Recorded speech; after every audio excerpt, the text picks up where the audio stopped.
dugaan pemerkosaan dan pencabulan terhadap gadis, remaja atau anak di bawah umur. Ngeri apaan sih? Lebay banget. Itu tuh, Dit. Warga yang Jangan main HP mulu. Itu tuh liatin tuh. Pelecehan sama pencabulan makin hari makin marak aja. Lo tutup berita di TV-an tuh. Iya ya, makin kesini makin banyak banget berita-berita tentang pencabulan, tentang kekerasan seksual, segala macam. Gue kayak, kenapa ya ada orang yang berani banget dan tega banget ngelakuin itu gitu. Mereka kayak nggak takut dosa, kalaupun dia ketangkep di penjara hukumannya berat.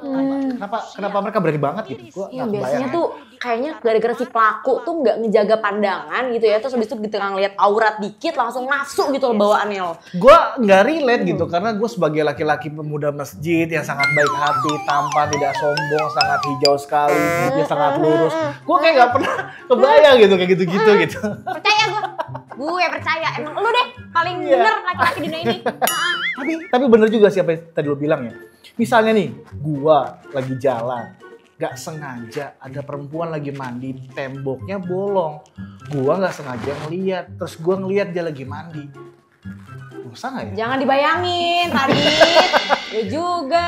Tapi bener gak sih kalau misalnya gua gak sengaja, atau lu gak sengaja melihat satu hal yang auratnya terbuka, itu dosa gak ya? Iya sih. Gue juga kadang penasaran. Kan kadang emang bukan kemauan kita gak sih? Iya, Tiba-tiba gitu. dapet rezeki gitu. Bukan gitu dong. Tapi ya juga sih menarik sih. Kalau misalnya kita nggak sengaja, itu tetap dosa ya? Gue harus tanya sama siapa ya? Gue tahu nih. Kita harus tanya sama yang ahlinya. Langsung aja kita nonton ceramah dari Kiai Said. Buat tahu jawabannya nih. Oke, kita dengerin bareng-bareng. Bagaimana Islam mengatur hawa nafsu kita? Yang pertama, kita harus meningkatkan keimanan, ketakwaan kepada Allah Subhanahu wa Ta'ala. Yang mampu menjaga pandangan kita adalah karena keimanan kita kepada Allah Subhanahu wa Ta'ala. Yang mampu menahan diri kita sendiri, dan itu perintah Allah Subhanahu wa Ta'ala, qul lil mu'minina yaghuddu min absarihim. Hai orang-orang beriman, bahkan wanita yang beriman, maka apa yang diperintahkan oleh Allah Subhanahu wa Ta'ala, tundukkan pandangan kalian dari sesuatu yang dilarang oleh Allah Subhanahu wa Ta'ala, kecuali mahramnya. Dibolehkan oleh Allah Subhanahu wa Ta'ala dan Rasulnya. Maka apa yang harus kita lakukan? Palingkan dari sesuatu yang sengaja, apalagi nggak sengaja, buru-buru kembali kepada Allah Subhanahu wa Ta'ala, istighfar, minta ampun kepada Allah Subhanahu wa Ta'ala. Kalau niat sengaja, bahkan juga mengikuti hawa nafsunya, ini bahaya sekali. Menjadi catatan dosa kita di hadapan oleh Allah Subhanahu wa Ta'ala.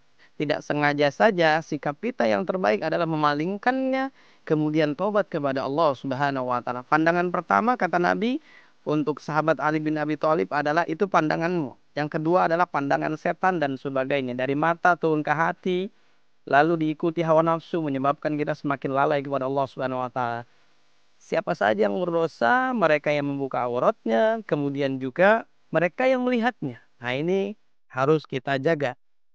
Kita berlindung kepada Allah Subhanahu wa Ta'ala, sering berzikir, sering berdoa, saat lalai jauh daripada Allah, segera mendekatkan diri kepada Allah Subhanahu wa Ta'ala. Walladzina idza fa'alu fahishatan aw zalamu anfusahum dzakarullah. Tidak sengaja atau sengaja melakukan maksiat dan dosa, segera kembali kepada Allah. Innal ladzina taqau idza massahum ta'ifun minasyaitan tadzakkaru fa idzahum mubsirun. Orang beriman saat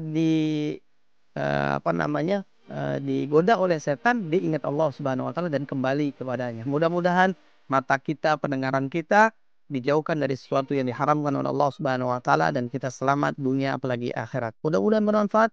Assalamualaikum warahmatullahi wabarakatuh. Nah kan, tercerahkan lah kita semua ini ya kan. Semoga kita dijauhkan lah ya dari pandangan, pendengaran apa-apa yang haram oleh Allah Subhanahu wa Ta'ala. Amin. Amin. Tapi yang menarik ya, ada satu statement dari Ustadz tadi yang bilang kalau misalnya pandangan pertama itu milik kita, kalau pandangan yang kedua itu sudah dibumbui dengan ada namanya setan, hawa nafsu dan sebagainya. Artinya kalau misalnya nih gue lagi ngeliat sesuatu yang itu adalah aurat, gue lama-lamain aja kalau begitu ngeliatinnya, supaya nggak jadi dosa nih. Nggak gitu konsepnya. Lu kan niat lu udah beda, itu juga kena tuh. Kalau misalnya niat lu udah berubah, nggak usah nyari-nyari celah. Iya juga ya. Jadi tuh kayak gitu tuh nggak bisa ya. Jadi misalnya gue supaya nggak jadi pandangan yang kedua, gue liatinnya terus. Gue udah kebaca, pikiran lu gue udah kebaca. Nggak gitu konsepnya. Tapi bentar ya, gue pernah lihat kalau nggak salah di handphone lo. Ya, aduh. Ini pada goyo dia six pack begini. Aduh. Ini kan juga aurat orang. Hah? Jadi gimana? Parah? Hah? Ini lo jadi dosa jariah. Setiap hari lo lihat terus-terusan seperti ini, jadi dosa buat lo. Udah bang, putus-putus omongannya nih. Nggak tahu nih. Ini handphone sama siapa? Ayo, minjem dosa kan? ini. Parah Astagfirullahaladzim. sekali ya, parah. Astagfirullahaladzim. Menanti diganti deh kalau begini ya kan.